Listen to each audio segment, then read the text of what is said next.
Film diawali oleh laki-laki yang mengendarai mobil dan ngebut di jalanan. Dia tak sadar, ternyata ada seorang polisi yang berjaga selagi ia melewati jalanan tersebut. Saat polisi berhasil menghadang, akhirnya mobil tersebut berhenti. Polisi itu meminta pengendara itu untuk mengeluarkan SIM-nya, tapi laki-laki itu malah mengeluarkan uang yang ada di dalam dompetnya. Melihat itu, polisi itu dengan malu-malu meminta uang jika tak mau ditilang.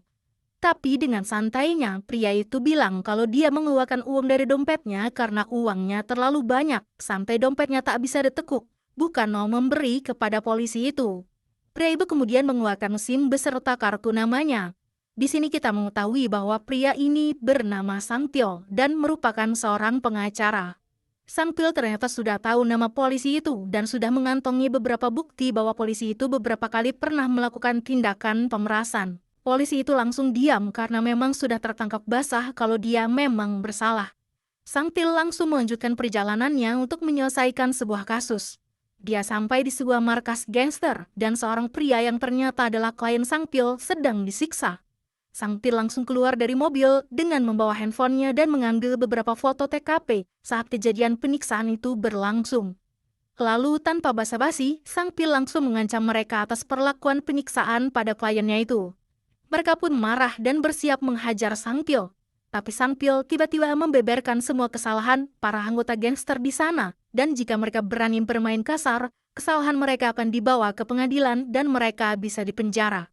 Nyali mereka pun menciut dan akhirnya Sangpil berhasil menyelamatkan kliennya dari penyiksaan. Lalu kita beralih dulu ke sebuah ruang persidangan. Seorang wanita pengacara bernama HJI sedang marah karena klien yang ia bela diputuskan bersalah oleh hakim. Padahal menurut Ji, kliennya itu hanya membela diri saja. Merasa bahwa jalannya persidangan tersebut tidak adil, akhirnya Ji menonjok hakim yang sedang bertugas kala itu. Karena insiden itu, Ji langsung dipecat dari kantor firma hukumnya. Pemberitaan itu lalu menyebar luas seantero kota sehingga tidak ada lagi firma hukum yang mau menerima Ji. Kembali pada Sangpil, dia terlihat sedang mengobrol bersama pamannya bernama Paman Choi. Ia mengatakan bahwa ia ingin membuka sebuah firma hukum sendiri di kota kelahirannya, yaitu kota Gisong. Dan kebetulan, Ji yang sudah tidak memiliki pekerjaan di Seoul memutuskan untuk kembali ke kampung halamannya juga, yaitu kota Gisong juga. Setelah sampai di kota Gisong, Ji langsung pulang ke rumah ayahnya yang membuka usaha studio foto di rumah. Sementara itu, Sangpil juga sudah sampai di kota Gisong dan langsung menuju ke kantor yang dulu merupakan kantor ibunya, yang juga merupakan seorang pengacara terkenal di kota itu dulu. Keadaan kantornya masih sama, namun kantor ini sekarang digunakan oleh sebuah perusahaan gadai hutang piutang yang diketuai oleh Gemkang, sang debt collector. Sangpil pun masuk ke sana, tapi ia berkata ia tak akan meminjam uang. Gemkang sebagai bos di sana merasa terganggu dengan kehadiran Sangpil. Dengan marahnya, Gemkang mengusir Sangpil, mengancamnya dengan kekerasan. Tapi Sangpil terlihat santai dan langsung menghajar mereka semua. Setelah tahu kalau Sangpil jago berkelahi, akhirnya Gemkang dan para anak buahnya terdiam. Sangpil kemudian memberi mereka pilihan, yaitu untuk bekerja menjadi anak buah Sangpil. Mereka pun menyetujuinya. Kini Sangpil pun resmi membuka kantor firma hukum miliknya sendiri dengan anak buah para mantan debt collector itu. Esok harinya di kota Gisong, sebuah persidangan sedang digelar dan dihadiri Ji dan juga Sangpil. Sidang itu sedang membahas tentang seorang wanita yang membunuh suaminya karena suaminya sudah melakukan KDRT padanya. Sidang itu dipimpin oleh hakim bernama Hakim Cha. Putusan hakim menyatakan bahwa wanita itu tidak bersalah karena dia hanya membela dirinya saja. Dan keputusannya adalah membebaskan wanita ini dari segala tuntutan. Hakim Cha memang terkenal sebagai hakim yang bijak dan disukai oleh seluruh warga kota Gisong. Pulang dari persidangan, Ji pun kembali ke rumah. Tak disangka ia melihat rumahnya sudah diacak-acak oleh kelompok Gemkang. Ternyata ayahnya Ji ini sudah berhutang banyak kepada kelompoknya Gemkang demi bisa menguliahkan Ji agar bisa menjadi pengacara di kota Seoul. Di tengah perdebatan, Sangpil pun datang untuk menjadi penengah di antara mereka. Ketika Ji tahu kalau Sangpil adalah bos dari para debt collector itu, Sangpil langsung ditonjok oleh Ji. Akibatnya, Ji pun masuk ke dalam penjara karena menonjok Sangpil. Malam itu, Sangpil sedang berada di kantornya. Berada di kantor itu membuat ingatannya kembali ke masa lalu, teringat pada ibunya dulu. Saat itu, ketika Sang Pil kecil, ia masih ingat melihat ibunya memasuki kantornya dengan panik. Ibunya tiba-tiba menyuruh Sang Pil kecil untuk pergi dari kota Gisong menemui pamannya yang ada di kota Seoul. Tentu saja, Sang Pil kecil bingung apa yang sedang terjadi pada ibunya ini. Lalu tak lama kemudian, muncul beberapa orang gangster datang mengancam ibu Sang Pil untuk memberikan sebuah memory card. Mereka mengancam akan membunuh Sang Pil kecil jika memory card itu tidak ia berikan. Akhirnya terpaksa ibunya itu memberikan memory card tersebut. Namun Sang Pil kecil langsung menelan memory card tersebut. Terjadilah pergumulan hingga akhirnya ibu Sang Pil langsung ditusuk oleh ketua gangster itu yang bernama Oju. Kemudian meninggal. Untungnya Sang Pil berhasil melarikan diri dengan cara melompat dari jendela.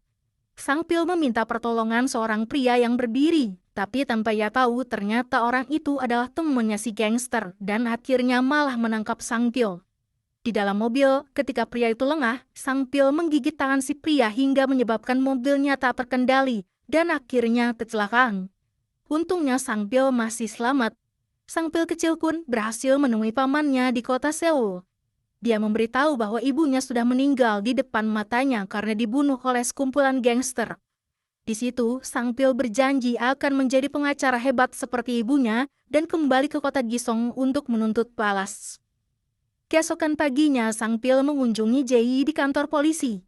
Bukan ingin menjenguknya, tapi Sang Pil ingin mempekerjakan Jae sebagai asistennya.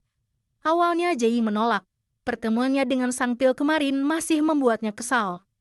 Tapi Sang Pil langsung membeberkan kasus yang dialami oleh Jae yang menyebabkan dia diskors di Seoul beberapa waktu lalu, dan sampai saat ini tidak ada yang mau mempekerjakannya.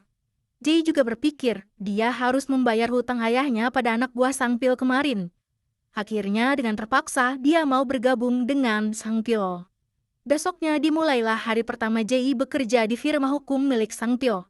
Mereka berdua langsung menangani kasus pertama. Mereka datang ke sebuah penjara yang ada di kota Gisong. Sambil berjalan, Sang Pil menjelaskan kasus yang akan mereka tangani ini, yaitu untuk membebaskan seorang pria dari tuduhan pembunuhan. Mereka berdua menunggu di ruang besuk penjara. Lalu tak lama, datanglah seorang napi pria bernama Yungman. Yungman didakwa telah membunuh wali kota Gisong yang terjadi beberapa waktu lalu, dan sidangnya akan diadakan beberapa hari lagi. Sang Pil langsung menjelaskan pada Yungman kalau dia akan membantunya keluar dari penjara ini. Tapi sayangnya Yungman sudah punya pengacara lain. Kemudian Sang Pil terang-terangan berkata, "Gantilah pengacaramu itu menjadi aku, maka kamu akan dipastikan bisa keluar dari penjara." Ketika mengobrol, Sang Pil tidak sengaja melihat sebuah luka gigitan di tangan Yungman. Hal ini mengingatkannya kepada seorang pria yang dulu pernah menculiknya. Pria ini jugalah yang dulu bersekongkol dengan para gangster yang telah membunuh ibu Sang Pil. Ternyata, kali ini Sang Pil akan membantu orang yang sudah mencelakainya di masa lalu. Sementara itu, di kantor firma hukum milik Hakim Cha, terlihat dia sedang bersama dengan seorang pria yang dulunya seorang gangster di kota Gisong. Dialah pria yang dulu membunuh ibu Sang Pil yang bernama Oju. Karena saat ini jabatan wali kota sedang kosong, akan diadakan pemilihan wali kota baru di kota Gisong. Dan Hakim Cha menunjuk Oju sebagai kandidat wali kota yang baru. Terlihat Hakim Cha ini punya pengaruh besar di dunia politik di kota Gisong. Bahkan ia bisa dengan mudahnya menunjuk seseorang sebagai wali kota. Di sisi lain, Jae ternyata mempunyai hubungan yang cukup dekat dengan Hakim Cha. Hakim Cha dengan baik hati membelikan Jae pakaian.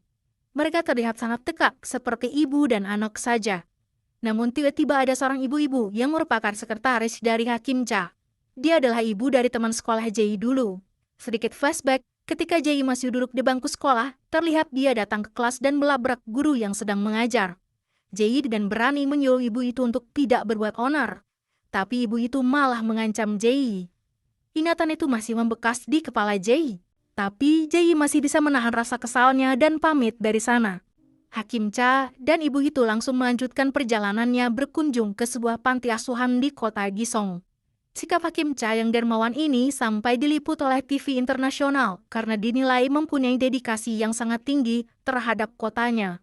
Tidak hanya itu saja, Hakim Cha juga masuk ke jajaran wanita paling dihormati pada tahun ini. Kembali pada Sang Pil dan Jae, kini mereka sedang menyelidiki kasus pembunuhan wali kota Gisong. Mereka mendatangi TKP pembunuhan dan mengambil beberapa foto. Kebetulan teman Jae yang bernama Yoni, seorang jaksa, datang ke sana juga dan bertanya untuk apa mereka ada di sini. Sang Pil menanggapinya dengan santai, kemudian mereka pergi. Setelah dari TKP, Sang Pil datang ke kantor pengadilan dan mencegat seorang pengacara bernama Indo. Dia adalah pengacara yang menangani kasusnya Yungman.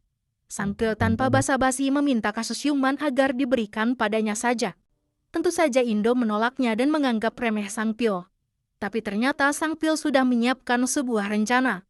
Terlihat anak buah Sang Pil sudah siap dengan drone-nya untuk mengintai pembicaraan telepon Indo dengan tangan kanan Hakim Cha, yaitu Oju. Ternyata antara pengacara Indo, Hakim Cha, dan Oju, mereka semua bersekongkol dan sudah men-setting supaya Yungman kalah di persidangan nanti. Lalu hari berikutnya, persidangan Yungman atas dakwaan membunuh wali kota mulai digelar. Sang Pil dan Jae datang ke ruangan persidangan tersebut. Di situ pengacara Indo tidak memberikan pembelaan apa-apa sama sekali. Padahal pengacara Indo merupakan pengacara yang tidak pernah kalah sekalipun di setiap kasus. Sang Pil pun memiliki kesimpulan bahwa Indo sudah bersekutu dengan Hakim Cha dalam kasus ini. Setelah selesai persidangan, Sang Pil kembali menemui Yungman dan berkata kalau persidangan tadi sudah disetting sebelumnya. Sang Pil pun memperlihatkan sebuah rekaman yang tadi direkam oleh drone. Pembicaraan Indo yang sengaja ingin membuat Yungman kalah. Namun lagi-lagi, Yungman masih saja menolak untuk bekerja sama dengan Sang Pil. Beralih pada Jae yang sedang mengobrol bersama ayahnya tentang ibu Jae. Saat Jae kecil, dia masih ingat terakhir kali bertemu ibunya adalah ketika ibunya pamit untuk pergi keluar. Malam itu, ibunya keluar di tengah hujan karena ingin membelikan Jae harmonika. Namun sejak saat itu, tiba-tiba ibunya tak pernah lagi kembali, hilang secara misterius.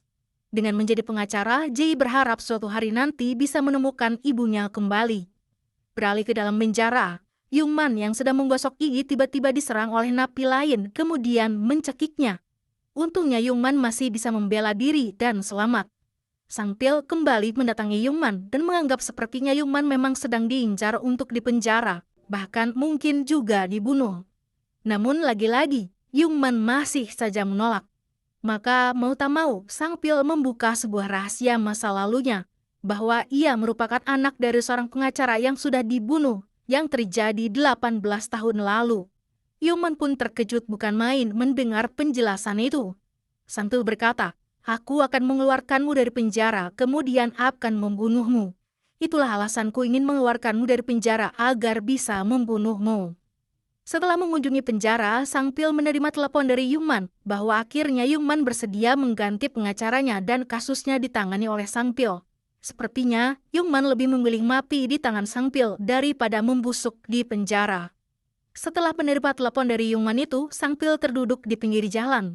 Ingatannya akan ibunya yang terbunuh tiba-tiba muncul lagi dan itu langsung menyerang psikisnya. Dia tampak terguncang hebat. Untungnya paman Sang Pil datang dan membantunya sadar kembali.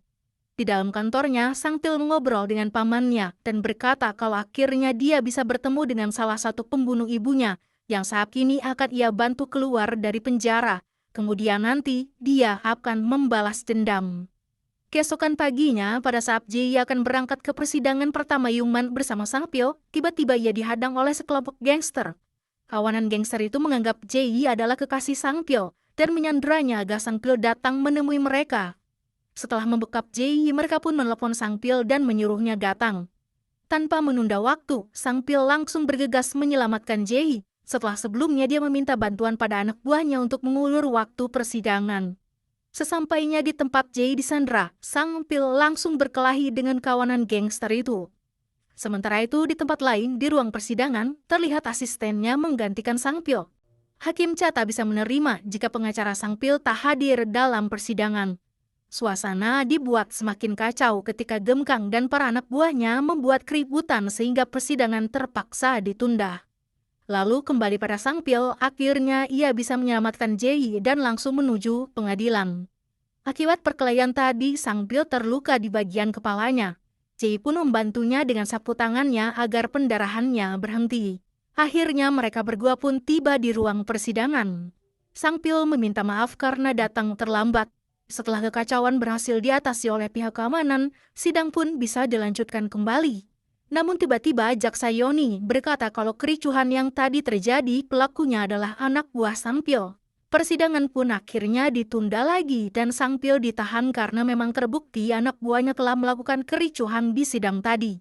Tapi dengan santainya Sang Pil tidak melakukan perlawanan sama sekali, karena ternyata hal ini adalah bagian dari skenarionya. Dia akan melakukan sesuatu yang tak terduga.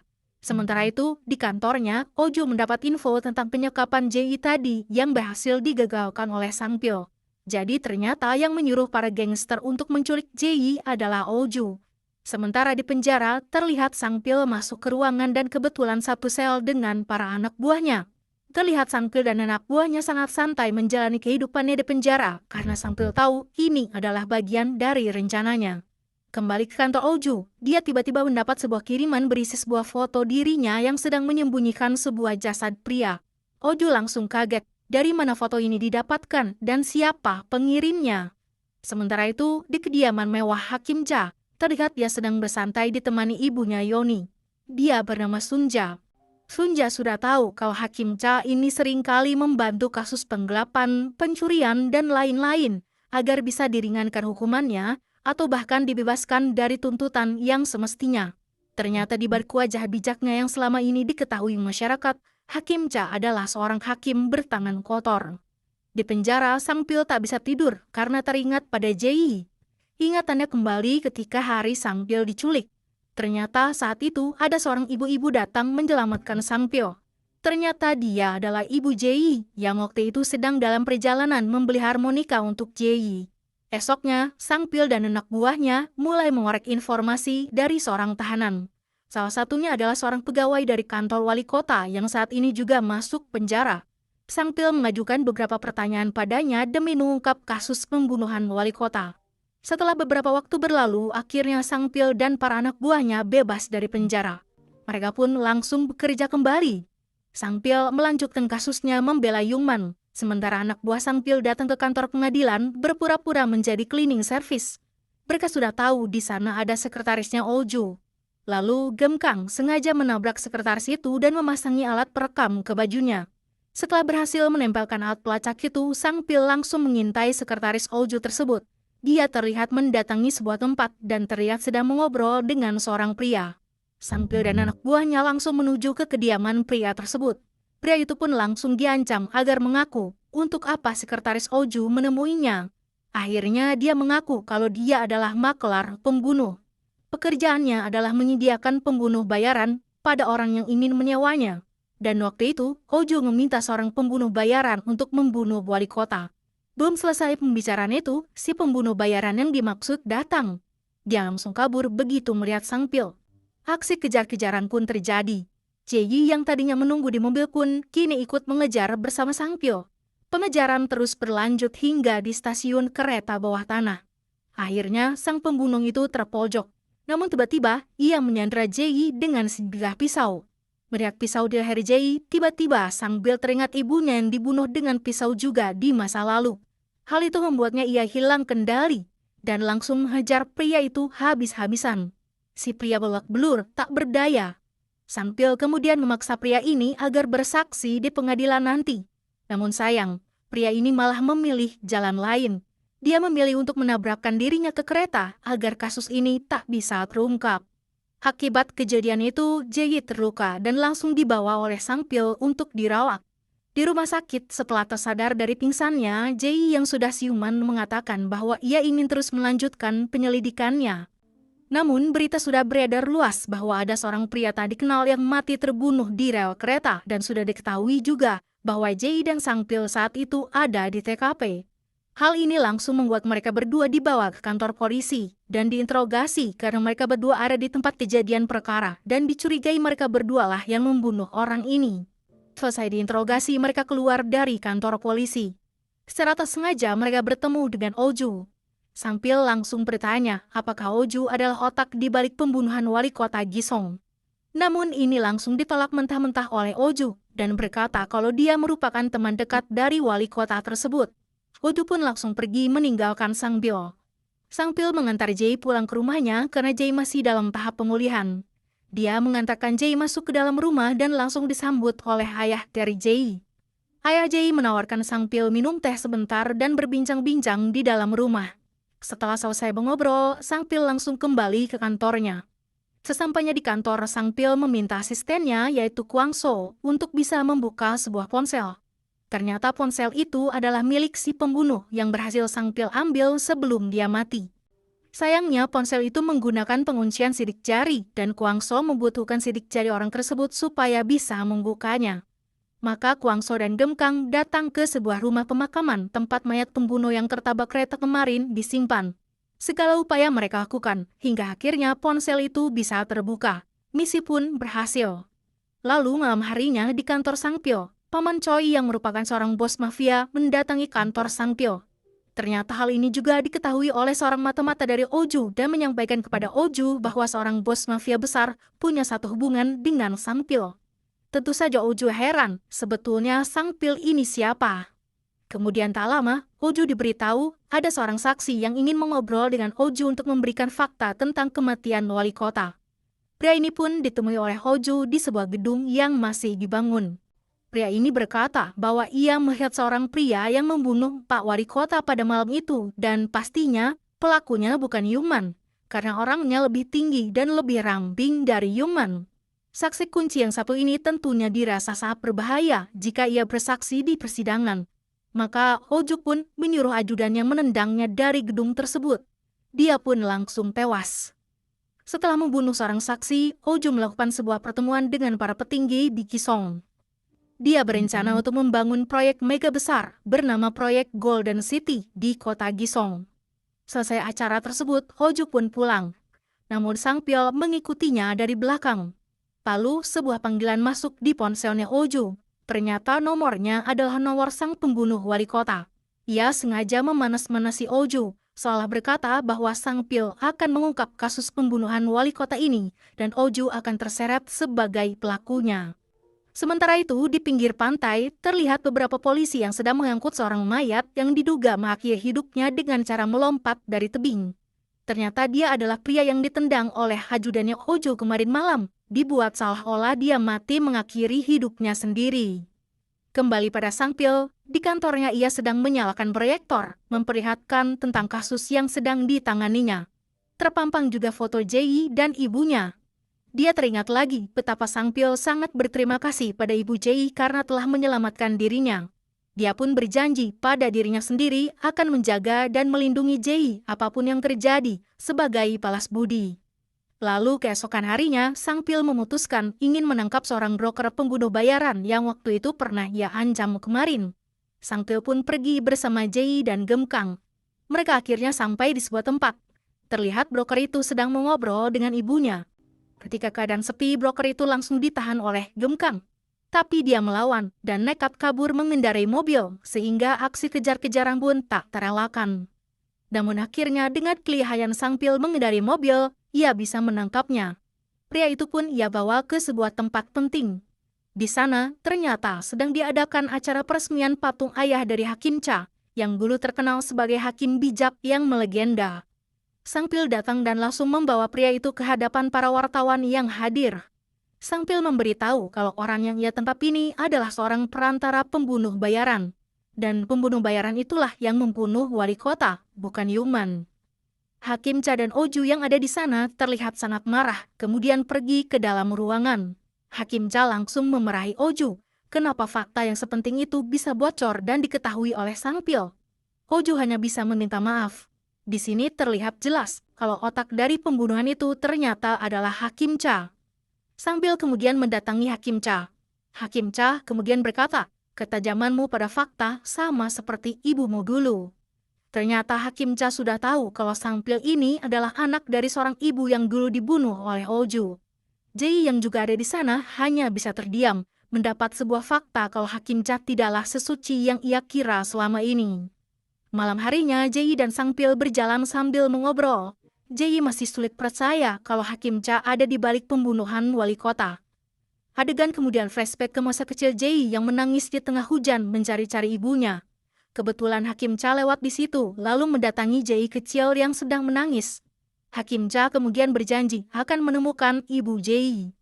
Tak hanya sampai di situ, ternyata Hakim Cha juga sedikit banyak sudah berkontribusi dalam kehidupan Jae dari kecil sampai besar. Maka dari itu, Jae sulit menerima kalau Hakim Cha adalah seorang yang jahat. Baginya, Hakim Cha adalah penolongnya. Keesokan harinya, Jae menemui Hakim Cha secara diam-diam tanpa sepengetahuan dari Sang Pyo. Jae mencoba bertanya, apakah benar semua yang dikatakan Sang Pyo kemarin? Hakim Cha tak menjawab banyak, dan berpesan, sebaiknya Jae jangan dekat-dekat Sang Pyo, karena menurutnya, Sang Pyo hanyalah orang yang tak suka pada dirinya. Hakim Cha bahkan meminta Jae untuk pindah kerja dengan tujuan menjauhi Sang Pyo. Beralih pada Oju, dia terlihat sudah mulai melakukan kampanye untuk menjadi wali kota. Di tengah-tengah pembicaraan dengan tim suksesnya, Sang Pyo datang dan membicarakan tentang broker yang mengenalkan Oju dengan pembunuh wali kota. Ia juga datang dengan bukti ponsel milik pembunuh bayaran tersebut. Sang Pyo juga berkata, si maklar itu akan bersaksi di persidangan nanti, dan semua fakta akan terungkap. Hari persidangan pun tiba. Terlihat si broker sudah siap memberikan kesaksian. Ketika ditanya, awalnya si broker tak mau mengaku dan tidak mengenal pembunuh bayaran yang dimaksud. Tapi Sang Pyo sudah mengantisipasi hal ini. Dia menyuruh anak buahnya untuk membawa ibu dari broker tersebut, agar menekan si broker untuk berkata yang sejujurnya. Ketika melihat ibunya, hatinya luluh. Ia tak mau terlihat sebagai orang jahat di depan ibunya itu. Akhirnya dia mengakui semua perbuatannya kalau dia pernah mengenalkan seorang pembunuh bayaran pada sekretaris Oju. Hasil persidangan pun kini punya terdakwa baru, yaitu sekretaris Oju.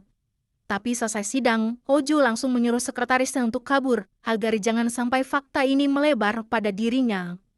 Oju kemudian datang mengunjungi Yungman yang masih di penjara, karena bukti kalau dia tak bersalah belumlah kuat. Ia membawa sebuah rekaman video pada saat terbunuhnya wali kota. Di situ terlihat seorang pria tak dikenal dengan sengaja menempelkan darah wali kota di baju Yungman dan memakai sepatunya untuk memanipulasi TKP agar terlihat Yungmanlah pembunuhnya. Oju kemudian berkata, gantilah pengacaramu lagi dari Sang Pyo menjadi pengacaraku. Maka aku akan membawa bukti video ini ke pengadilan dan kau akan langsung dibebaskan. Di sini Yungman bimbang, apakah harus mengganti pengacaranya atau tetap mempercayai Sang Pyo. Sementara itu, Sang Pyo mendapati Jae ada di ruangannya. Sang Pyo mencoba mengajaknya mengobrol, tapi Jae terlihat serius dan berkata ada hal penting yang ingin ia sampaikan. Jae menyentuh sebuah patung, kemudian sebuah proyektor menyala, memperlihatkan foto-foto seluruh petinggi Gisong, termasuk foto Jae dan ibunya. Jae lalu meminta penjelasan pada Sang Pyo, apa yang sebenarnya terjadi dan siapa dirimu sebenarnya. Sang Pyo pun tak bisa merahasiakannya lagi, dan dia pun menjelaskan semuanya, maksud kedatangannya ke kota Gisong ini. Sang Pyo menjelaskan apa yang terjadi pada ibunya dan juga ibunya Jae, bahwa itu semua adalah perbuatan dari Hakim Cha. Tentu saja Jae sangat tertampar dengan sebuah fakta ini. Jae langsung lari dari kantornya menuju ke pinggir pantai untuk menenangkan pikirannya, berusaha menerima sebuah kenyataan pahit ini. Lalu ketika malam semakin larut, akhirnya Jae bisa lebih tenang dan tertidur di sofa kantor. Keesokan harinya Jae kembali mengobrol dengan Sang Pyo. Sang Pyo kembali bercerita kalau pada malam penculikan, ibu Jae menolong dirinya dari Yungman yang menculiknya. Mendengar fakta itu, Jae langsung menemui Yungman dan bertanya, bukankah pada malam penculikan Sang Pyo kecil ada seorang wanita yang menolong Sang Pyo? Yungman terkejut dari mana Jae tahu akan hal ini. Jae berkata, wanita itu adalah ibuku. Di mana dia sekarang? Yungman hanya bisa menatap penuh keterkejutan, tak bisa menjelaskan kemana ibu Jae itu menghilang. Malam harinya, Jae pulang ke kantor dan tiba-tiba memeluk Sang Pyo dari belakang. Semua fakta kebenaran yang ia terima dalam beberapa hari ini membuatnya lelah, tapi dia merasa lega. Jae kini juga memahami seperti apa Sang Pyo hidup selama ini, yang sama dengan Jae, hidup tanpa sosok seorang ibu. Keesokan paginya, mereka kembali bekerja. Lalu ketika membuat kopi, tiba-tiba seorang wanita datang. Dia adalah adik Gemkang. Adik Gemkang adalah seorang debt collector juga, dan terlihat lebih jago menagih hutang daripada kakaknya sendiri. Beralih ke penjara, Oju terlihat sedang mengunjungi Yungman lagi. Oju mengira Yungman sudah memutuskan untuk mengganti pengacaranya. Tapi Yungman malah meminjam ponsel Oju. dia menelpon Sang Pil dan menjelaskan kalau Oju punya bukti video kalau dirinya tak bersalah. Yongman bertanya apakah Sang Pil sanggup mengeluarkannya dari penjara meski tanpa bukti video. Sang Pil memastikan ia tetap bisa mengeluarkannya dari penjara meskipun tanpa video bukti tersebut. Setelah mengetahui keberadaan video tersebut, Sang Pil dan Jae langsung datang ke kantor kejaksaan dan bertemu dengan seorang pria yang ternyata dia adalah bawahannya Jaksa Yoni. Ternyata pria yang ada di dalam video itu adalah dirinya. Ia pun langsung panik dan mendatangi Oju. Ia takut dirinya terseret kasus ini dan meminta pertanggungjawaban Oju yang telah menyuruhnya. Tapi sesampainya di tempat Oju bersikap cuek dan berkata kalau kau hanyalah boneka bagiku. Dalam video itu ternyata bukan pria itu saja yang merupakan hal penting. Terlihat juga sebuah truk barang di sana. Dan kemungkinan truk itu punya kamera dashboard yang mengarah ke lokasi pembunuhan wali kota. Sang Pil pun segera mencari truk itu untuk mengambil rekaman dari kamera dashboardnya. Sementara itu kita beralih pada Hakim Cha yang terlihat sedang diwawancara sebagai kandidat kuat menjadi seorang ketua Mahkamah Agung. Kejayaannya di Gisong ternyata akan mengantarkan jabatannya lebih tinggi lagi. Malam itu, selesai wawancara, dia melihat patung ayahnya dan teringat saat pemakaman ayahnya dulu. Namun di saat malam pemakaman itu, ada seorang pria di kamar mandi yang merasa lega karena kematian ayah Hakim Cha. Hakim Cha yang pas sengaja menguping itu langsung marah dan emosi. Malam itu juga, Hakim Cha membuntuti orang itu dan menabrak mobilnya. Ketika orang itu keluar, tanpa belas kasihan, Hakim Cha langsung menabrak orang tersebut hingga mati. Hakim Cha kemudian menelpon Oju untuk membereskan mayat si pria. Kejadian inilah yang tak sengaja dilihat oleh Ibu Jae yang kemudian ia foto. Kembali pada Sang Pil, pagi itu Sang Pil langsung meminta Jae dan para anak buahnya untuk mencarikan truk itu dan mengambil rekaman kamera dashboardnya. Pagi itu, ternyata Sang Pil juga mulai mempekerjakan adik Gemkang untuk membantunya menangani kasus ini. Dan ternyata adik Gemkang bernama Gemja ini memang bekerja dengan baik. Dia berhasil menekan pemilik perusahaan truk agar truk-truknya diizinkan untuk diperiksa. Di sisi lain, ternyata pagi itu juga merupakan sidang lanjutan Yongman atas dakwaan pembunuhan wali kota. Di sidang itu, Sang Pil dan Yongman masih melakukan pembelaan kalau Yongman merasa dijebak dan bukanlah pembunuh wali kota. Sementara itu, di perusahaan truk, akhirnya Jae berhasil menemukan truknya dan rekaman di TKP itu juga masih ada. Dia pun segera datang ke persidangan dan memberikan kode kalau bukti rekaman sudah ia dapatkan. Sang Pil langsung memberitahu pada Hakim Cha kalau dia punya bukti rekaman tak terbantahkan. Kalau di TKP saat itu terjadi manipulasi agar seolah-olah Yongmanlah pembunuhnya. Yoni sebagai jaksa penuntut awalnya menolak usulan bukti itu karena bukti itu baru saja datang.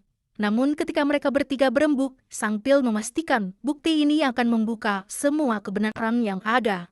Akhirnya Yoni mengizinkan bukti itu untuk diperlihatkan. Jae langsung memberikan rekaman itu pada Sang Pil dan rekaman mulai diputar. Di layar terlihatlah seorang pria, yaitu bawahan Yoni sendiri, sedang memanipulasi TKP.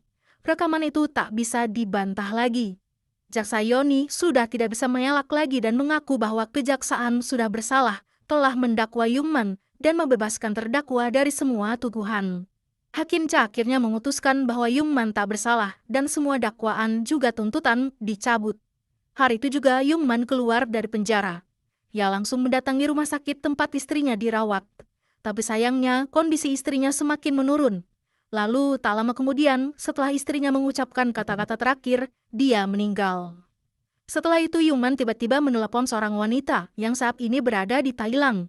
Yongman berkata bahwa anakmu sudah menyelamatkanku. Ternyata itu adalah ibunya Jae. Dia masih hidup.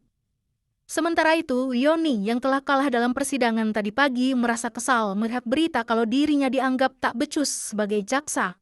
Malam itu, akhirnya dia meminta pada Hakim Cha agar bisa menjadi seorang jaksa yang lebih kuat lagi. Hakim Cha pun mengajak Yoni ke sebuah tempat perkumpulan di mana para petinggi kota Gisong berkumpul. Di waktu yang bersamaan, Sang Pil dan Jae sedang membedah kasus yang terjadi di kota Gisong. Mereka menargetkan para petinggi kota Gisong yang selama ini melakukan cara licik untuk menguasai kota, tapi tak tersentuh oleh hukum. Para petinggi itu semuanya patuh di bawah kekuasaan Hakim Cha, yang saat ini sedang melakukan pertemuan rutin. Mereka dijuluki Sang Tujuh, yaitu 7 orang paling berkuasa di kota Gisong. Akhirnya hari pemilihan wali kota pun tiba. Dan seperti yang bisa ditebak hasilnya, Koju berhasil menjadi wali kota. Berita itu ditayangkan di semua media TV. Sementara itu, di pinggir pantai, Yungman terlihat sedang menabur abu mendiang istrinya. Sang Pil mendatangi Yungman dan memperingatkan bahaya yang akan menghadang Yungman. Setelah Oju menjadi wali kota, kekuasaannya semakin kuat, dan bisa saja Yungman menjadi incarannya mulai sekarang. Dan betul saja, Yungman mulai diikuti oleh bawahan Oju. Untungnya Sang Pil juga mengawasi Yungman. Sang Pil mencoba melindungi Yungman dengan menghalangi mobil bawahan Oju sehingga Yungman bisa kabur dari kejaran mereka. Tak hanya itu, Sang Pil juga sudah memasangi pelacak di ponsel Yungman. Alat pelacak ini kemudian dipantau agar bisa memberikan info GPS pada Sang Pil. Yungman yang lepas dari kejaran bawahan Oju terlihat kembali kejadian 18 tahun lalu. Saat itu, Ibu Jei berhasil menyelamatkan Sang Pil kecil. Yungman yang waktu itu masih berkomplot dengan Oju langsung mengancam Ibu Jei karena telah membuat Sang Pil kecil kabur. Tapi Yungman tidak sampai hati untuk membunuh Ibu Jei. Dia pun menyuruhnya pergi ke luar negeri agar membuat seolah-olah Ibu Jei sudah mati. Akhirnya Ibu Jei memutuskan untuk pergi ke negara Thailand. Kembali pada Yungman, dia tiba di sebuah parkiran mobil. Dia membuka bagasi mobil berisi sebuah pistol dan juga foto bukti pembunuhan yang dilakukan oleh Oju bersama dengan Hakim Ja. Tak lama kemudian, Jei dan Sang Pil juga sampai di tempat parkiran itu berkat pelacak yang ia tanamkan di ponsel Yungman. Mereka berhasil menemukan sebuah mobil yang bagasinya berisi dokumen lengkap bukti kejahatan Oju selama ini. Telepon Jei berbunyi dari Yungman.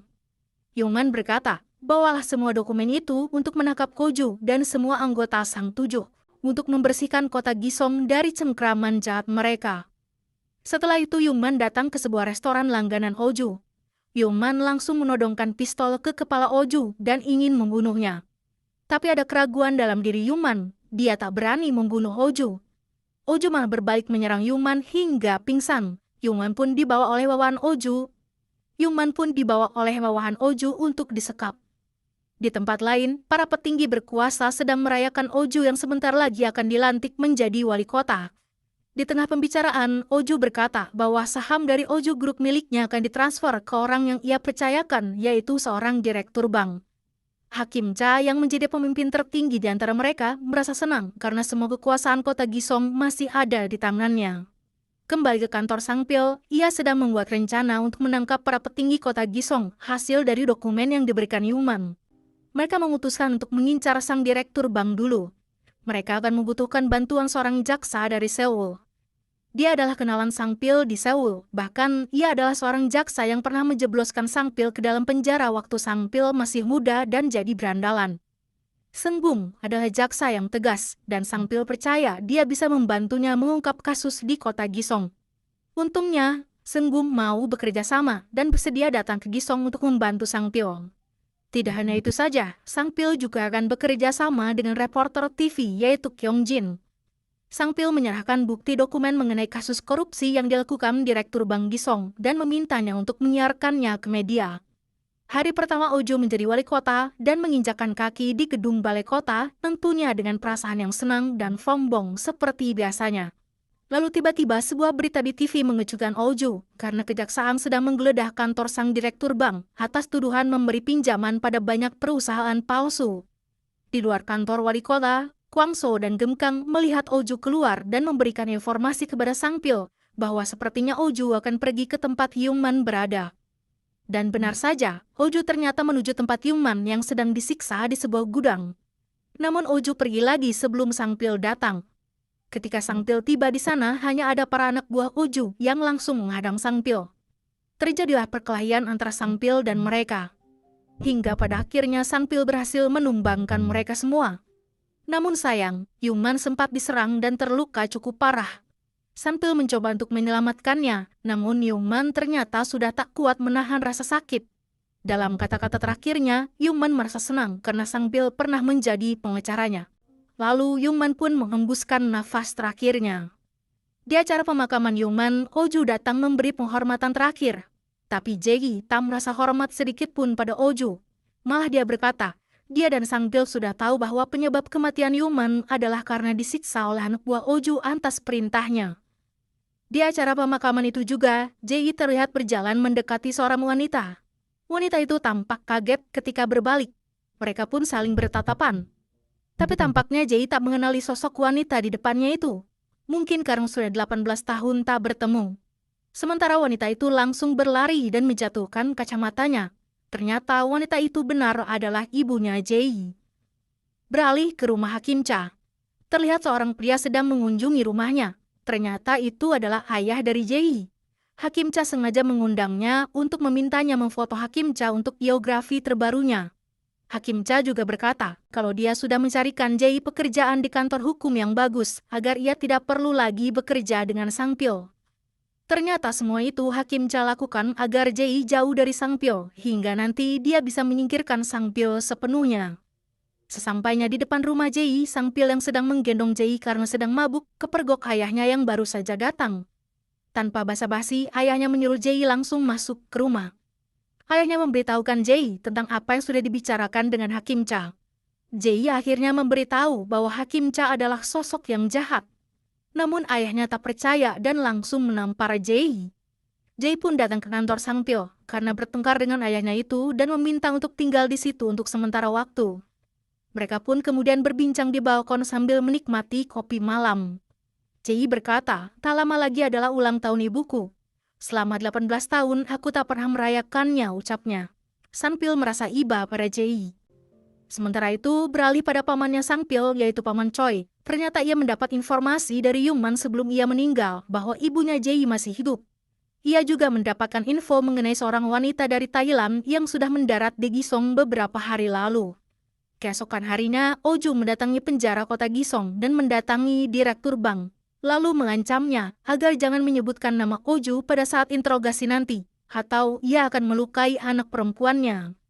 Setelah didesak oleh Oju, si direktur bank diinterogasi oleh jaksa Senggum. Si direktur bank pun mengaku perbuatannya hanya dilakukan oleh dirinya sendiri, bukan atas perintah siapapun. Saat interogasi belum selesai, Senggum dipanggil oleh kepala jaksa dan berkata kalau kasus si direktur bank akan ditutup karena dianggap tak cukup bukti. Kepala jaksa ini ternyata adalah anggota dari Sang Tujuh, bawahan langsung Hakim Cha.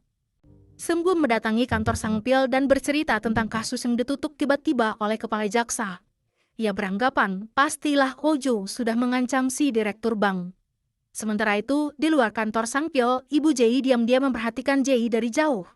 Tampaknya Ibu Jay sudah rindu pada Jay, putrinya. Paman Choi tiba-tiba menghadangnya dan mengajaknya bicara. Paman Choi menjelaskan bahwa apabila Jay tahu ibunya masih hidup, ini bisa membahayakan hidup Jay. Ibu Jay berkata, ia hanya ingin bersama keluarganya lagi.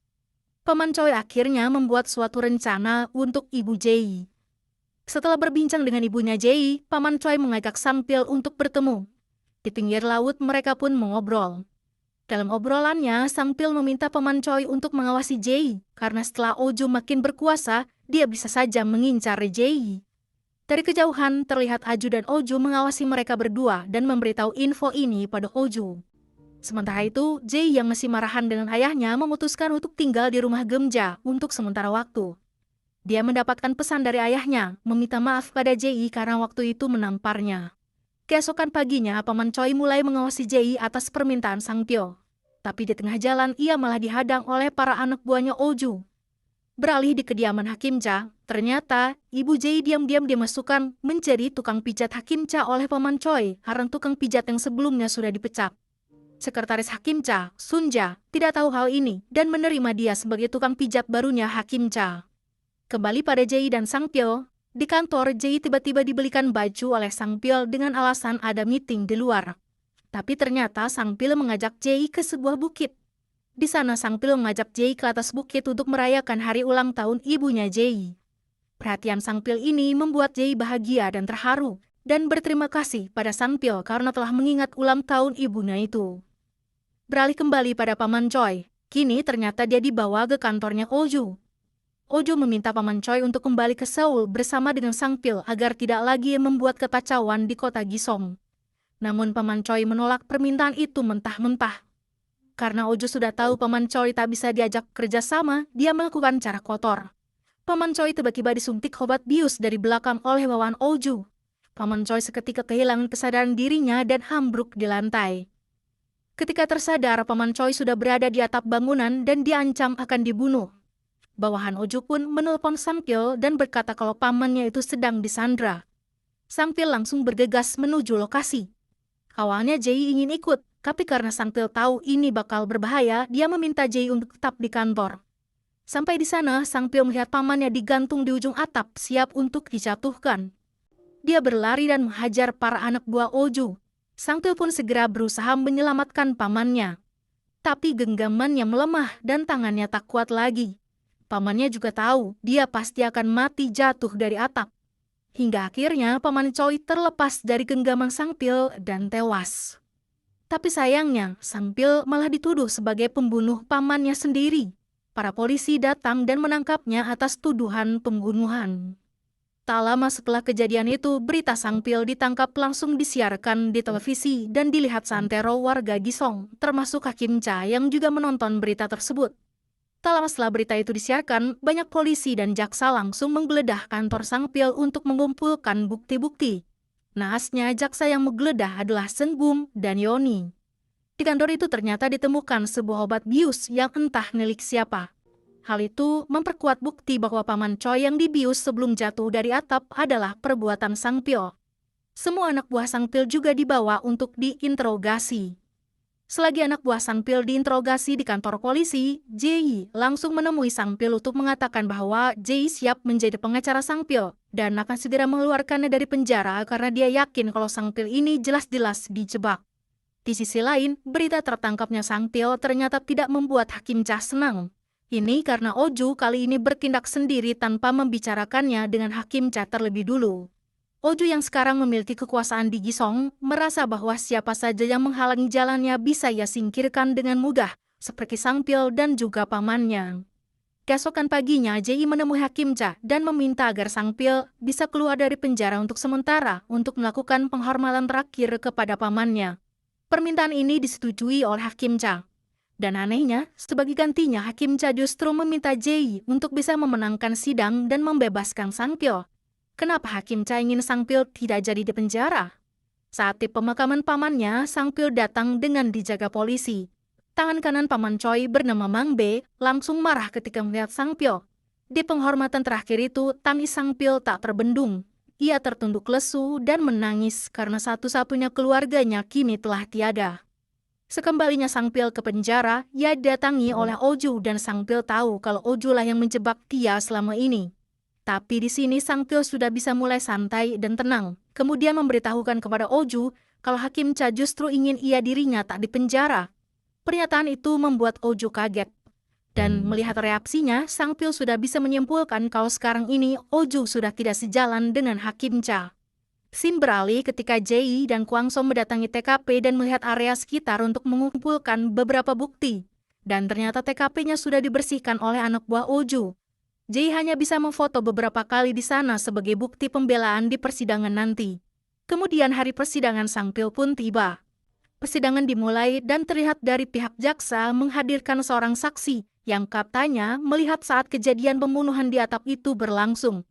Namun Jae langsung memberikan pertanyaan yang sulit dijawab saksi.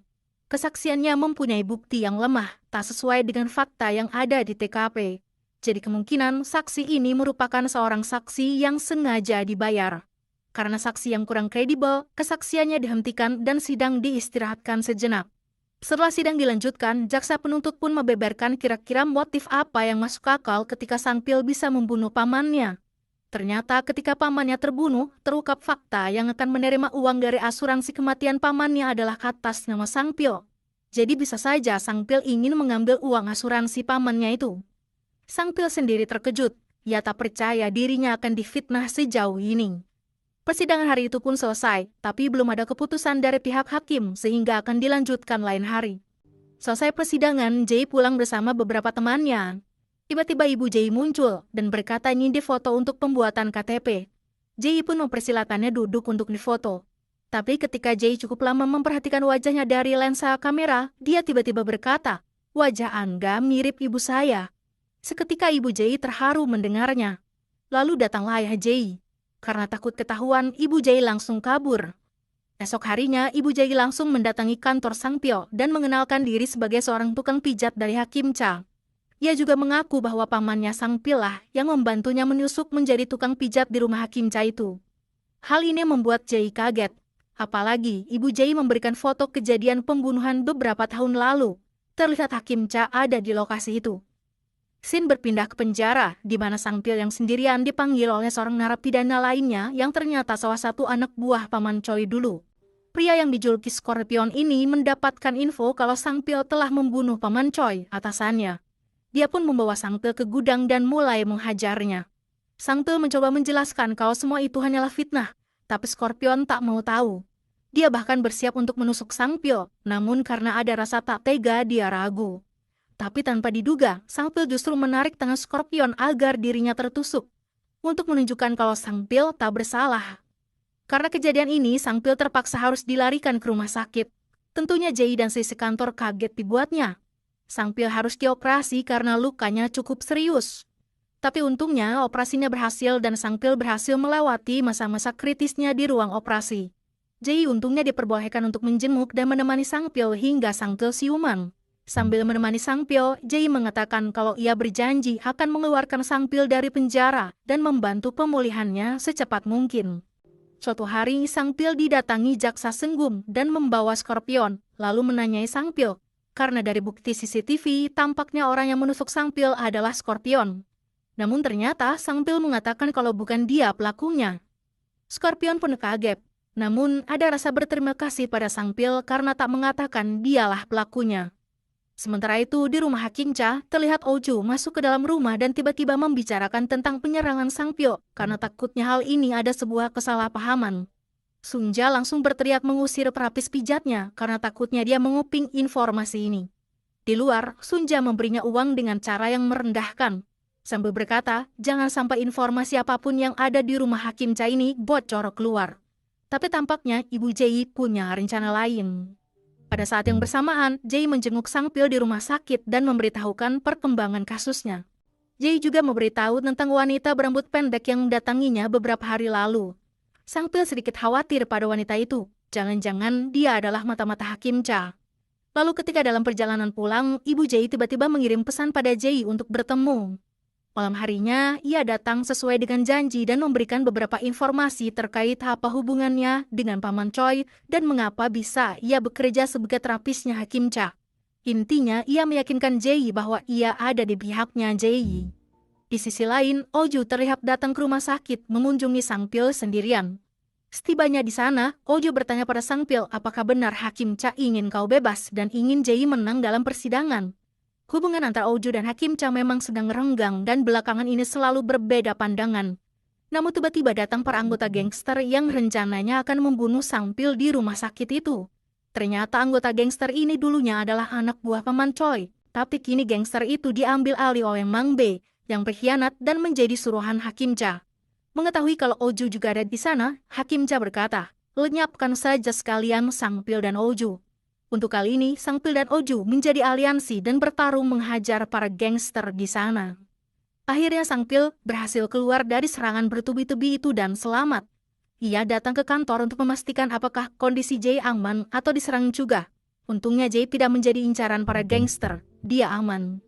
Keesokan harinya di rumah Hakim Cha, dia mulai mencurigai tukang pijat yang berasal dari Thailand karena semalam Mang Bei memberitahu bahwa ada seorang wanita Korea yang berasal dari Thailand yang tiba-tiba pindah ke kota Gisong. Setelah beberapa hari berlalu, akhirnya persidangan lanjutan Sang Pil pun kembali diadakan. Tiba-tiba semua orang dikagetkan dengan munculnya wali kota Oju yang bersedia menjadi saksi persidangan hari itu. Ternyata saat itu Oju menelpon Jae dan berkata dia bersedia bersaksi kalau Sang Pil tak bersalah. Jae curiga apakah Oju menginginkan sesuatu karena tumben dia berbuat baik untuk Sang Pil. Tapi Jae akhirnya menyetujuinya. Di persidangan, Oju mengatakan bahwa yang membunuh pamannya Sang Pil adalah ajudannya sendiri. Oju membuat kejutan lagi dengan tiba-tiba bersujud meminta maaf kepada masyarakat Gisong karena ajudannya sudah berbuat seperti itu. Dengan kesaksian Oju, maka akhirnya Sang Pil pun dibebaskan dan sidang pun berakhir. Selesai persidangan, media langsung menyiarkan berita kalau Oju adalah pemimpin Gisong yang bijak karena sikapnya di persidangan Sang Pil tadi. Bahkan dia disejajarkan dengan Hakim Cha yang terkenal sebagai hakim bijak. Kemudian tiba-tiba Hakim Cha datang bersama dengan sekretarisnya. Hakim Cha datang dengan maksud ingin mengetahui alasan Oju datang ke persidangan. Oju berdalih dia mendapatkan ancaman dari seseorang dan memberikan sebuah foto. Itu adalah foto kejadian pembunuhan yang dilakukan Hakim Cha.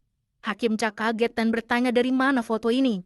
Oju berkata dia mendapatkannya dari Sang Pyo ketika awal-awal dia datang ke Gisong. Tentu saja ancaman itu sebenarnya tak ada, namun dengan berkata seperti itu, Oju berhasil meyakinkan Hakim Cha kalau dalang dari semua kekacauan ini adalah Sang Pyo. Kembali pada Sang Pyo, Jae dan para anak buahnya, mereka sedang menyusun rencana bagaimana caranya agar kejahatan Hakim Cha bisa terkuak semuanya. Setelah rencana selesai disusun, mereka pun bersiap mengeksekusinya di hari yang sudah ditentukan. Dan hari eksekusi pun tiba. Saat itu, Hakim Cha sedang bermain golf bersama dengan seorang pejabat dari Seoul. Di dalam pembicaraan mereka, ternyata Hakim Cha sedang mengincar posisi menjadi ketua Mahkamah Agung. Sementara itu, Jae dan Sang Pil menemui reporter Gisong yang cukup berani dan memberikan bukti kejahatan Hakim Cha berupa sebuah foto pembunuhan ketika Hakim Cha menabrak seseorang hingga mati.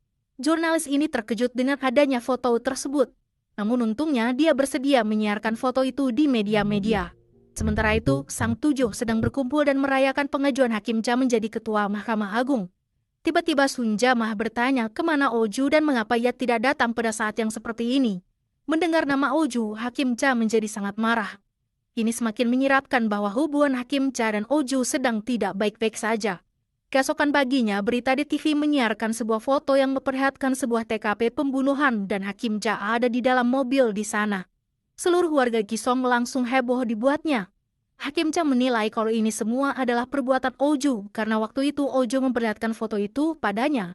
Kemudian di suatu siang, Sang Pil bertemu dengan tukang pijat Hakim Cha dan bertanya alasan kenapa dia selalu ingin bertemu dengan Jae. Di akhir pembicaraan, tukang pijat itu berkata, "Terima kasih sudah menjaga putriku." Pernyataan ini membuat Sang Pil sangat terkejut dan tidak menduga bahwa tukang pijat Hakim Cha ini adalah ibunya Jae, yang tak lain tak bukan, adalah orang yang menolong Sang Pil dulu.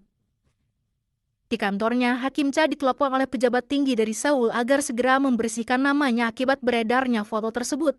Kalau tidak, pencalonan Hakim Cha menjadi ketua Mahkamah Agung akan dicabut. Tapi pekerjaan Hakim Cha sebagai hakim di Gisong masih terus berjalan.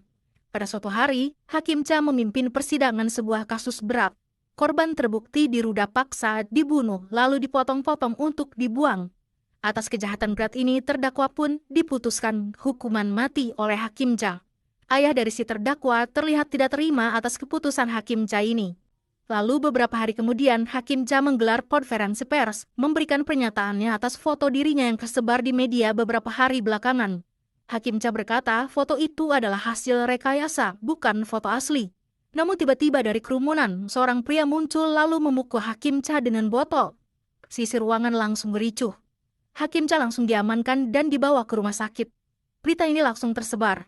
Pelakunya ternyata adalah ayah dari terdakwa hukuman mati yang beberapa hari lalu Hakim Cha sidangkan. Sang Pil yang melihat berita tersebut punya pendapat lain. Sepertinya ini adalah strategi Hakim Cha untuk menutupi isu foto Hakim Cha. Dengan adanya insiden ini bisa membuat masyarakat lupa akan foto pembunuhan tersebut. Sang Pil pun mencari video penyerangan itu dari angle kamera lain. Dan waktu dilihat di videonya, terlihat jelas Hakim Cha sudah tahu orang tersebut akan mendatanginya dan akan menyerangnya. Jadi tampaknya insiden itu memang sengaja dibuat oleh Hakim Cha sendiri. Setelah beberapa hari berlalu, ketika di rumah sakit, Hakim Cha memutuskan untuk bertemu tersangka yang sudah menyerangnya dan membuat suatu pernyataan di depan wartawan dan rakyat yang hadir. Di hadapan para wartawan, Hakim Cha memutuskan agar pelaku tidak dihukum dan dia memaafkannya. Hal ini tentu saja membuat nama Hakim Cha kembali baik, bahkan berhasil mendapatkan lebih banyak simpati dari masyarakat Gisong. Scene beralih di kantornya Oju, di mana ajudannya memberikan info terkait proyek Golden City yang ternyata sudah dihentikan oleh Hakim Cha. Tentunya hal ini bisa menimbulkan masalah besar bagi Oju sendiri. Ia langsung mendatangi Hakim Cha. Karena jika benar proyek itu dihentikan, maka janji kampanye Oju tak bisa ditepati dan warga Gisong bisa marah dan berdemo, membuatnya terlihat seperti wali kota yang buruk. Di dalam mobil, Oju sudah tak bisa lagi membendung rasa marahnya yang ia tahan di rumah Hakim Cha tadi. Dia melampiaskannya pada ajudannya. Ajudannya hanya bisa menerima pukulan-pukulan Oju sambil meminta maaf, padahal dia tak tahu salah dia apa. Ajudan Oju yang bernama Guandong ini menenangkan dirinya di sebuah bar. Tapi dia juga mengamuk lantaran dia baru saja dihajar Oju, bosnya. Tiba-tiba Sang Pil datang ke sana. Sang Pil ingin mengorek info siapa sebenarnya pelaku pembunuhan Paman Choi. Guandong yang sedang mabuk dibawa ke sebuah gudang dan diikat tangannya. Sang Pil berpura-pura mengancam, berkata kalau Guandong sedang diikat di atas gedung dan bisa dijatuhkan kapan saja, persis seperti yang dialami Paman Choi dulu. Padahal sebenarnya dia hanya ada di lantai yang berlubang. Ternyata Guandong berkata dia mendapat perintah untuk membunuh Paman Choi dari Oju. Sang Pil pun merekam pengakuan Guandong itu untuk dijadikan bukti. Bahkan di ponselnya Guandong, dia merekam sendiri ketika Oju memerintahkannya untuk menghabisi Paman Choi. Setelah mendapatkan semua bukti tersebut, Sang Pil pun melepaskan Guandong. Esok harinya, bukti rekaman itu langsung tersiar di TV. Oju yang menonton berita itu langsung kaget bukan kepalang. Sementara itu, Jae yang sedang bekerja mendapatkan telepon dari ibunya, mengajaknya makan siang bersama. Ketika sudah sampai di tempat makan, Jae memakan makanan yang berisi udang di dalamnya. Ibu Jae itu langsung sadar Jae alergi udang dan menelepon ambulans. Tapi Jae kaget, karena hanya ada satu orang yang tahu di dunia ini kalau dirinya alergi udang. Jae pun sadar, sepertinya tukang pijat itu adalah ibunya sendiri. Ia pun meneleponnya karena ibu Jae sudah pergi duluan.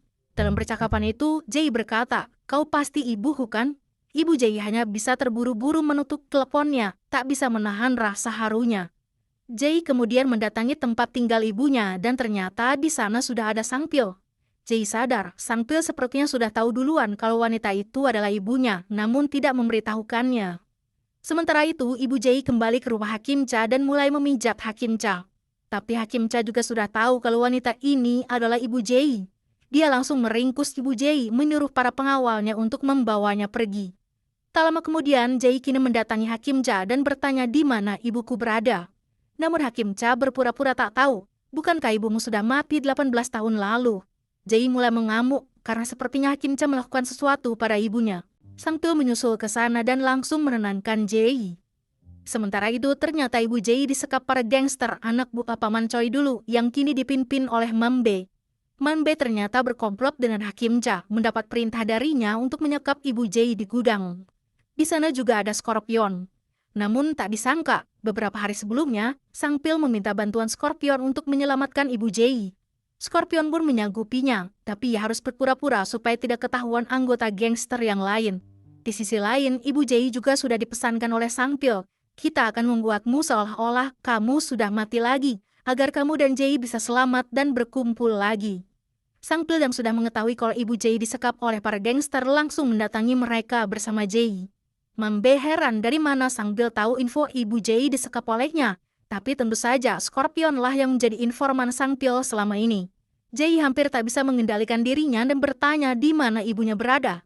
Tapi Sang Pil kembali mencoba menenangkannya karena percuma saja menekan para gangster itu.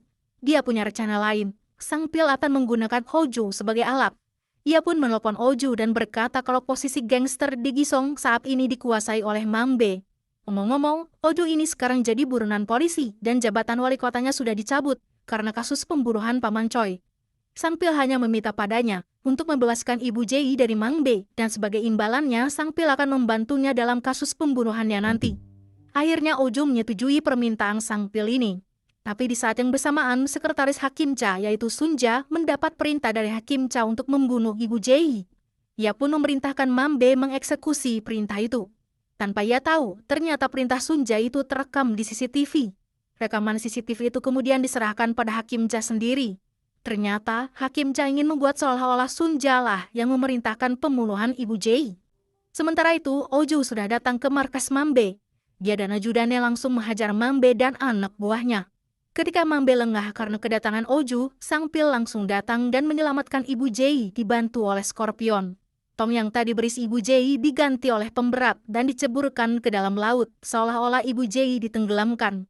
Mambe yang tak menyaksikan sendiri, yakin kalau tong itu berisi ibu Jae. Ia pun menelpon Hakim Cha dan berkata kalau eksekusi sukses ia lakukan. Padahal ibu Jae sudah aman berada di mobil Sang Pil dan kini dibawa ke tempat yang aman jauh dari jangkauan Hakim Cha. Sang Pil kemudian menelpon Jae dan berkata kalau ibunya selamat dan kini ada di tempat yang aman. Jae yang mendengar itu bergegas ke tempat tersebut. Sesampainya di sana, tangisan mereka pun tak terbendung. Akhirnya selama 18 tahun mereka terpisah, hari ini mereka bisa bersama lagi. Beberapa hari kemudian, Sunja yang sedang berjalan tiba-tiba dicegat pihak berwenang dan ditangkap atas kasus pembunuhan tukang pijat Hakim Cha. Ternyata rekaman CCTV itu sengaja dilaporkan Hakim Cha untuk membuat Sunja di penjara. Sunja pun ditahan dan mulai diinterogasi. Namun dia masih belum memberitahu kalau perintah sebenarnya adalah dari Hakim Cha, karena masih berpikir mungkin Hakim Cha akan membantunya. Namun ketika ia menelpon Hakim Cha malah tidak mau tahu dan menyuruh Sunja untuk mengakui kesalahannya saja. Kembali para Sangpil dan Jae, mereka kini mendatangi Jaksa Sengbum dan berkata mereka akan menjadi pengacara Sunja. Tentu saja ini strategi Sangpil, karena dengan Sunja di penjara, maka tak lama lagi dia bisa membuka kejahatan Hakim Cha juga. Di penjara, Sangpil menemui Sunja dan mengajukan diri sebagai pengacaranya. Sunja tentu saja curiga kenapa Sangpil ingin membelanya, padahal selama ini Sunja adalah bagian dari Hakim Cha. Tapi mengingat Hakim Cha yang telah membuangnya, Sunja akhirnya setuju Sangpil menjadi pengacaranya. Setelah itu, Sangpil pergi untuk mendatangi Oju dan memintanya menjadi saksi.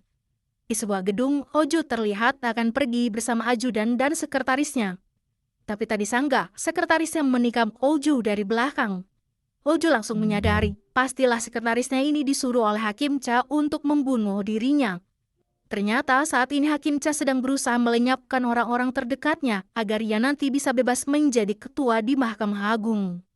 Untungnya saat itu, Sangpil tiba tepat waktu, langsung menghajar sekretaris itu dan menyelamatkan Oju.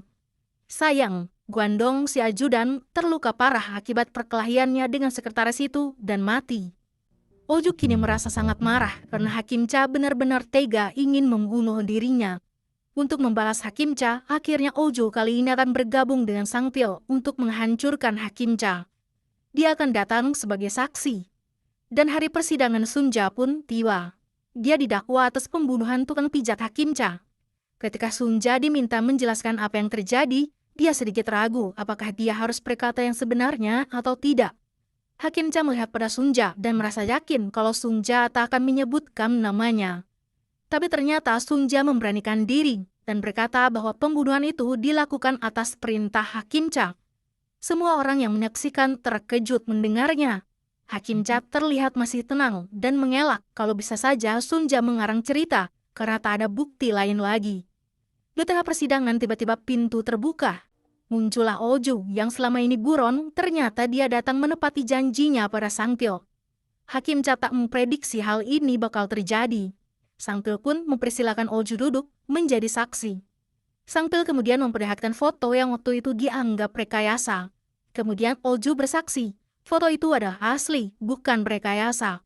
Orang yang ada di foto itu adalah aku dan Hakim Cha, ujarnya. Dia lalu bercerita, saat itu Hakim Cha menabrak seorang pejabat hingga mati, kemudian dia menyuruhku untuk membereskan mayatnya. Jadi untuk kasus Sunja juga, bukan tidak mungkin Hakim Cha menyuruh Sunja untuk membereskan tukang pijat itu, sama seperti yang ia lakukan 18 tahun lalu. Hakim Cha tak terima dirinya disudutkan seperti itu dan meminta bukti sumber foto. Dia tahu sumber foto itu adalah Ibu Jae dan saat ini sudah mati. Tapi ternyata dari bangku belakang Ibu Jae muncul. Hakim Cha hanya terdiam melihat orang yang seharusnya sudah mati kini bagaikan hidup kembali. Ibu Jae pun bersaksi kalau foto itu adalah asli dan dia sendirilah yang memfotonya. Kini Hakim Cha tak bisa berkutik lagi. Persidangan yang awalnya mengenai kasus Sunja kini berbalik malah menghakimi Hakim Cha sendiri. Akhirnya persidangan itu selesai dan kini Hakim Cha langsung dibawa untuk dipenjara. Ketika di luar kantor sidang, Sangpil mendapat kabar kalau Oju kabur lagi. Ia pun segera pergi mencari Oju. Rupanya dia berniat kabur dan kini ada di pelabuhan. Para polisi langsung mengepungnya. Oju terlihat mengacungkan pistol sambil mengancam. Sangpil menghampiri Oju dan berkata, jangan harap kau bisa kabur karena dendamnya pada Oju belum terbalaskan. Namun Oju menolak menuruti apa kemauan Sangpil. Selama hidupnya dia bagaikan menjadi anjing bagi Hakim Cha, disuruh-suruh. Kini dia ingin memutuskan sendiri bagaimana hidupnya itu. Lalu tanpa diduga dia menembak dirinya sendiri. Dan begitulah akhir dari Oju, pembunuh ibu Sangpil tewas oleh tangannya sendiri. Dengan matinya Oju dan ditangkapnya Hakim Cha, tak butuh waktu lama untuk pihak kepolisian menangkap semua pejabat yang ada hubungannya dengan Hakim Cha, terutama para anggota Sang Tujuh. Mereka pun ikut ditangkap karena selama ini terbukti melakukan korupsi dan kejahatan lainnya yang semuanya bersumber dari Hakim Cha. Kini kota Gisong telah bebas dari penjahat korup. Sanpil dan Jae pun kini mendapat promosi untuk bekerja di Seoul, menemani jaksa Seunbum untuk menangani kasus-kasus besar di kota Seoul. Dendam masa kecil mereka berdua telah terbalas, namun pekerjaan mereka untuk membasmi para penjahat korup masih terus berlanjut. Dan kali ini, Seoul akan menjadi tugas mereka. Dan film pun selesai.